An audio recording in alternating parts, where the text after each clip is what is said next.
So as I woke up today and checked my YouTube notifications, see what people are saying and commenting on my videos, I see this comment from Jensen on my channel comments, and he basically tells me that the cinematography and the action and just everything in today's Houseki no Kuni episode is just a cut above the rest, just so much better than anything we've gotten in the series so far, and that I should record a reaction to it, which I did. And, oh my god! Jensen, you bastard, this is amazing! Jesus Christ, just stop, I can't handle it anymore. Oh my Christ, dude. The world does not deserve Houseki no Kuni. Oh my god, this is insane! It's just non-stop! Yeah, it was pretty good.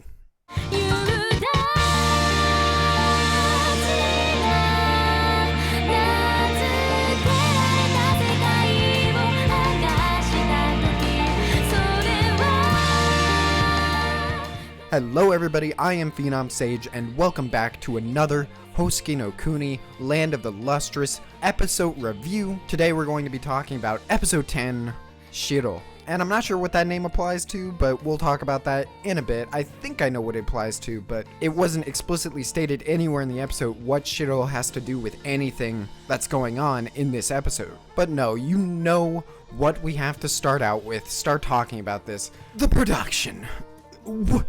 What did I just witness?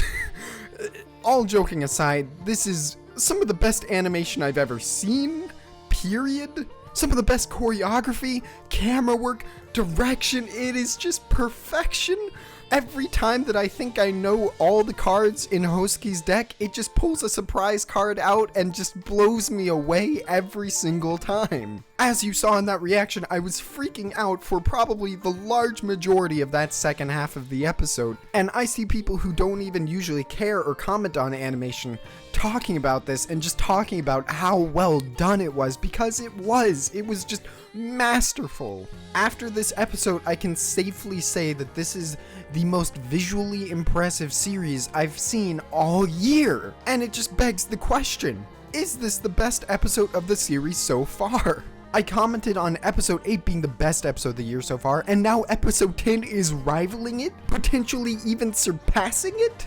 Are you kidding me right now? I think episode 8 had a more emotional core to it, which is probably why people say it's still the better episode out of these two. But I would also argue that the Daya and Bort interactions that we got this episode also had just this deep, emotional, heartfelt center to it that really just rounded out this excellent episode. And then just from a purely technical standpoint, the entire second half of this episode is just non-stop greatness. I was literally screaming and crying through most of these action sequences just because they were so goddamn beautiful. I haven't been this blown away by animation and the production of a show since Mob Psycho 100. And since, in my opinion, Mob Psycho 100 has the best animation I've ever seen in a one-core series, that is not a small feat. That is putting Houseki on that level for me of one of the greatest animated shows of all time.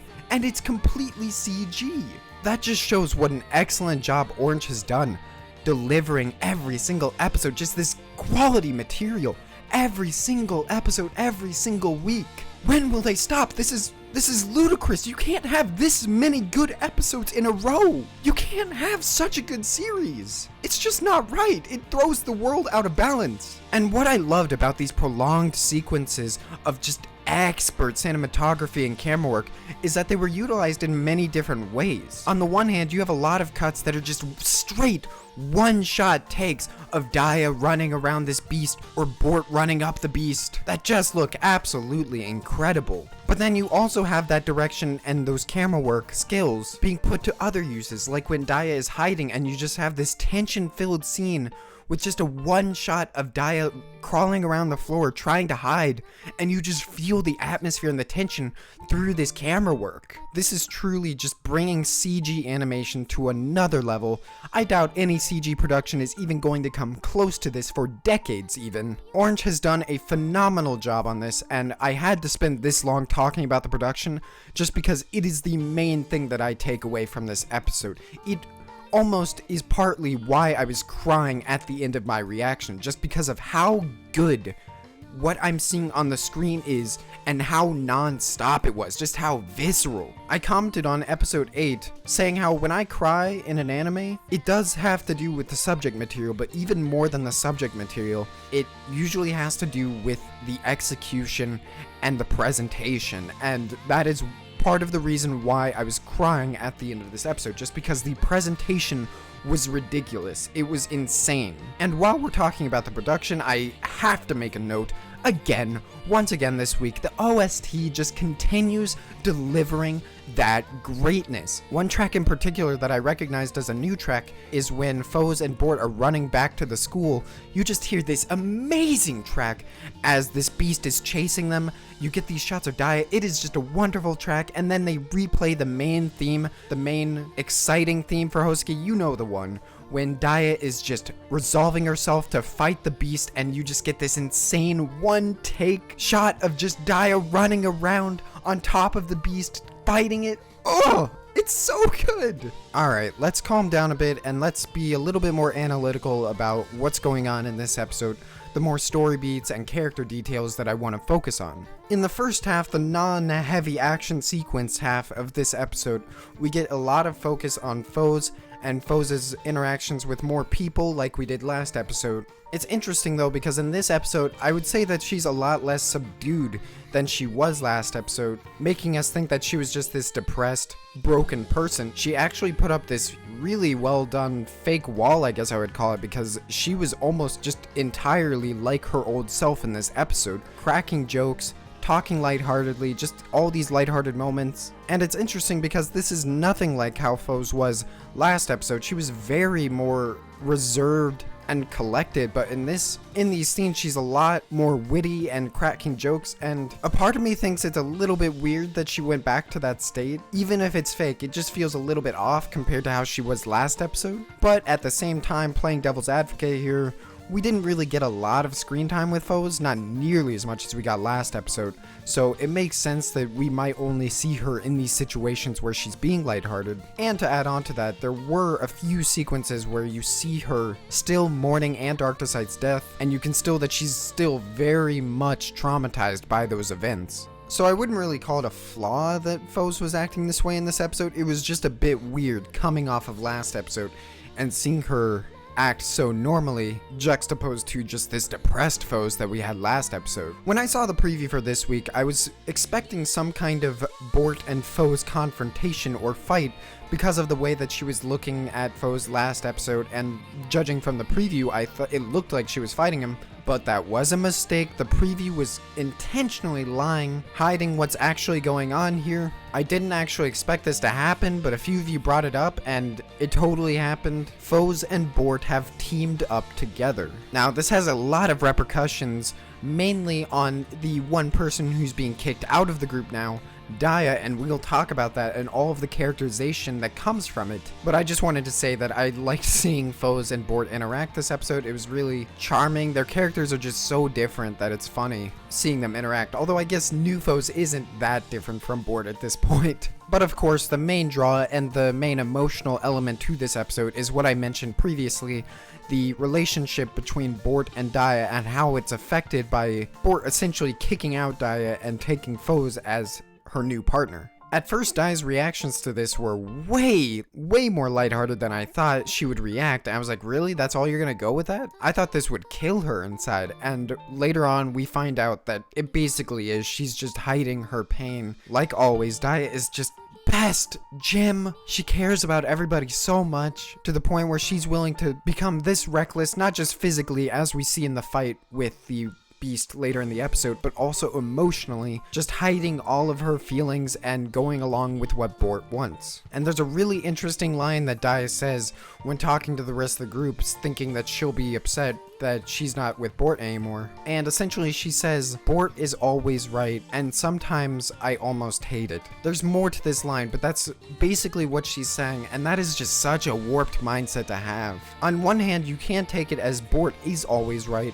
and that's why the decisions that she makes aren't always the best for Daya and her feelings, as we see in this episode. But on the other hand, we can still see that Daya just places Bort on this pedestal, something that she idolizes, and literally thinking that Bort is never wrong in her decisions, which is not healthy at all. But I like that they brought that bit of her character back, because it was probably the most interesting aspect about the early episodes and their interactions with each other, is that Daya is just admired by all of the rest of the gyms, and yet she herself doesn't feel that confident and looks up to Bort and thinks that she'll just never reach that level and Bort is just always going to be better. I love that we get development for this relationship in this episode as well. We get Bort's side thinking that Daya actually despises Bort because she's always so hard on Daya, wanting her to improve and wanting her to become better. And as we know, that's not the case at all. Daya does not despise Bort. There's just a lot of complexity to their relationship and how they view each other. This development comes to a climax when, as Daya is fighting the beast and she just gets shattered into pieces like Foes was at the early beginning of the series, we just see Bort screaming as she witnesses this. And the interesting aspect about this is that she actually screams Ni-chan or Nisan, I think it was Ni-chan, which denotes that brotherly and sibling love that Bort feels for Daya deep down. So that was a really nice touch. It's a shame that the translators had to straight translate this to Diamond instead, because I feel like there's a lot of power and hidden meaning behind the subtle ways that they refer to each other. Lastly, the question that's on all our minds right now, at least the anime onlys, what is this thing?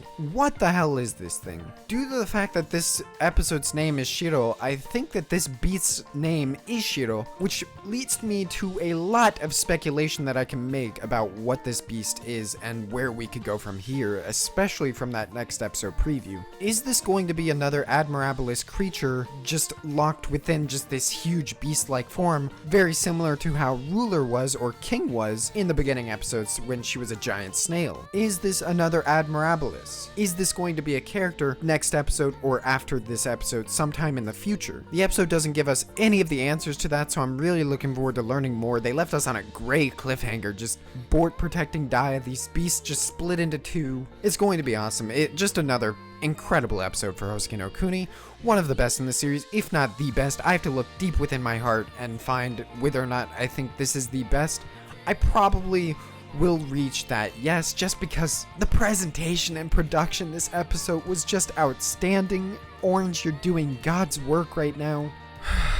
I seriously just can't praise this series enough. It's absolutely amazing. Thank you guys so much for watching this Houseki no Kuni Land of the Lustrous episode review. I really appreciate all the comments, likes, support, just everything that I've gotten for this series. You guys have been incredible. And I do want to apologize to the commenters on that last Made in Abyss video I did. I am trying to reply to every single comment. I've been so busy these past few days, so if you don't see that I've replied to your comment yet, I will, don't worry. All in due time. I just need to slowly work my way through it. You all have had such good comments, so I want to at least do the justice to your comments that they deserve and reply to them. So hopefully you guys are patient for that, and the comments on this video too, since I'm replying to those comments. The comments on this video I'm going to do my best to keep up with as well. And just one small note, I am going to be taking a break from the Made in Abyss chapter reviews this week. I have been so overwhelmed with personal life stuff, trying to write the script for that review that I'm doing for the whole series review, and just keeping up with your guys' comments, so I've been really bogged down on time. So the chapter 39 review will be next week, but even though I'm not doing the chapter 39 review this week, I do have a short Made in Abyss video planned that after reading all of your guys' comments I wanted to make, so that will probably be in place of that chapter review this Wednesday. I hope you guys are looking forward to that. I at least wanted to get something out. If I'm not doing my chapter reviews, just something to fill that Made in Abyss time slot. So thank you again for all of your guys' support. I really appreciate it. And of course, as always, have a good day.